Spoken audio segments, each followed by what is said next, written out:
Hey everybody, what's going on? Hellmite here, bringing you another video from Grab the Lantern today. It's Tuesday and the patch notes have been posted, which means it's time for the top 5 changes of patch 11.13. As always, I'll be going through the biggest changes in this week's patch, and letting you guys know what you'll be looking forward to in the coming weeks. 11.13 has a ton of super impactful, very valuable, and important to talk about changes here, so let's not waste any time here and just go ahead and start talking about things right off here with change number 1, which is the Tahm Kench Rework. Now, if you haven't seen my full video that I already made, I cover a lot of the small nuances of the TK rework and exactly what's going on if you're interested, but suffice to say, it's easily summed up by saying his W and his R's have been swapped.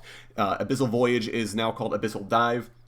It's now a relatively short-range initiation tool that knocks up enemies upon Tahm Kench emerging, and his Devour is now his R, with a couple of small bonuses in order to make it a little bit more usable and feel a little bit stronger as an ultimate ability. Tahm Kench is now a lot more aggressive as a champion. He wants to be looking to set up plays, and he has a lot more things he can do other than stand next to his carry and unconditionally save them from being CC'd and killed with Devour. There are a lot more things Tahm Kench can do now. Obviously, he can still go for the Devour Savior play, but he has some aggressive plays he can make as well that he may want to do more so than just standing next to them and protecting them. So really excited to see how these changes shake out, and I'm really happy that Riot have finally decided to take this plunge on the Tahm Kench changes and put him into a spot where he can actually do something proactive on his own.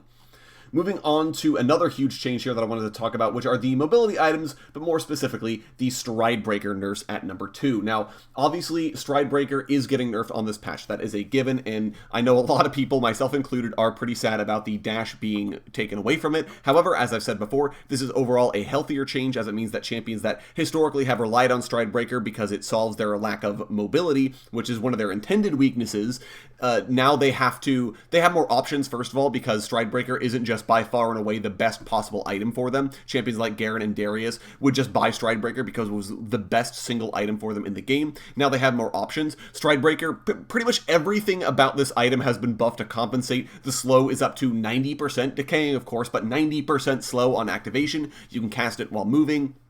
The cooldown is down, the damage is up, like everything is better about Stride Breaker's active, other than the fact that the dash is now gone. The health on it also went up to compensate for the mythic passive, giving you slightly less movement speed. It is still the best in business at holding enemies next to you if you're a fighter, but now you actually have a little bit more options as to what you want to take, because there's a lot, it just isn't as amazingly good on champions as it was before. So is it getting nerfed? Yes, but is this better for the game? Also yes, and are there more options now for the champions that build it? Also yes. So generally a good change, and excited to see how these changes do shake out. I'm sure Riot will follow up on any champions that are unduly affected by these nerfs. Keeping up the item train going, Riot have introduced 2 new items on this patch, Anathema's Change and Hullbreaker. Now, Hullbreaker is the one of these that I feel like is going to be more important. Hullbreaker is very good by essentially giving beefy split-pushing champions like Yorick and Nasus a new core item, but also allowing champions that get ahead that are sort of beefy fighter champions, so like a Darius is able to snowball his lane, he can opt into Hullbreaker and just win the game by split-pushing, by saying, you have to send multiple champions to deal with my split-push, you can't just have one guy stand under his tower to protect it forever, and then I'm gaining value for my team, and I'm still super ahead, so he can't 1v1 me, and he can't stop me from pushing, so you have to start rotating, but then you have to try and outplay me. Like, there's a lot of sort of fun things that I feel like Hullbreaker will be able to do. And the best thing is that it does require a champion to be there. This isn't a PvE item that just allows you to gain free map pressure because you walked into a bush and press your item active. Anathema's Chains, on the other hand, I feel like this item is going to be either very niche or it's going to be abusably good. Especially, I can see this is the kind of item that releases, nobody buys it, and then 2 weeks from now, the pros pick it up, and it's in every single pro game built on multiple champions, and all of a sudden, everyone is building this item. And specifically, this is because I feel like its build path is a little awkward. I don't feel like any champion really wants to build Anathema's Chains. Fighters don't care about it because it doesn't give AD. Tanks don't care about it because it doesn't give resist. A lot of other champions just don't get a lot of value from the active. So, in general, I feel like Anathema's Chains is just a little too broad and not specific enough in the kinds of champions that should be building it. It does mean that pretty much anyone can opt into it if they want to, but that's potentially abusable. We'll have to see. I've wasted too much time on this already, but suffice it to say, we'll see how Anathema's Chains shake out. I'm of the opinion that it's not that good, but we will see as it goes forward.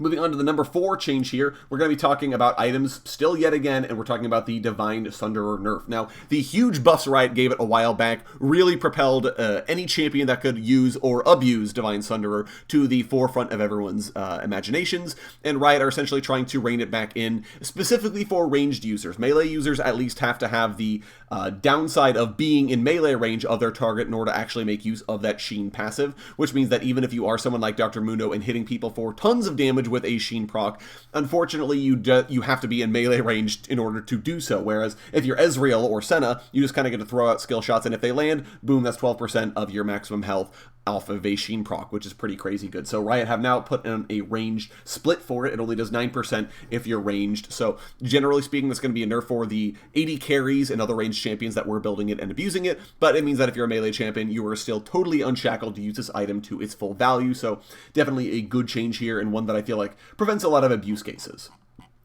Finally, in at number 5 here, we are going to be talking about the Lee Sin nerfs on this patch, as I feel like Lee Sin has been the kind of champion that's been absolutely terrorizing solo lanes, which is a super weird place to see Lee Sin. He sort of gets played there on occasion, but the biggest thing here is because of how powerful the rest of his kit is, and because he actually can remotely contest the wave with things like Tempest doing a ton of damage to minions, that he doesn't really lose a lot of power for his laning prowess. So this change here really shaves off a ton of damage on his E, which is only really relevant for lane Lee Sin. Most of the time, jungle Lee Sin is going to be maxing his Q in order to have better mobility in the jungle and more opportunities to make plays happen, whereas lane Lee Sin needs the wave clear that his E can rely on. So this is mostly going to be nerfing lane Lee Sin, and hopefully makes it so that lane Lee Sin is losing a decent chunk of the power that was allowing him to compete with other champions. He'll still have absolute kill threat for sure, but his ability to just kind of neutralize the wave by pushing is going to be severely limited.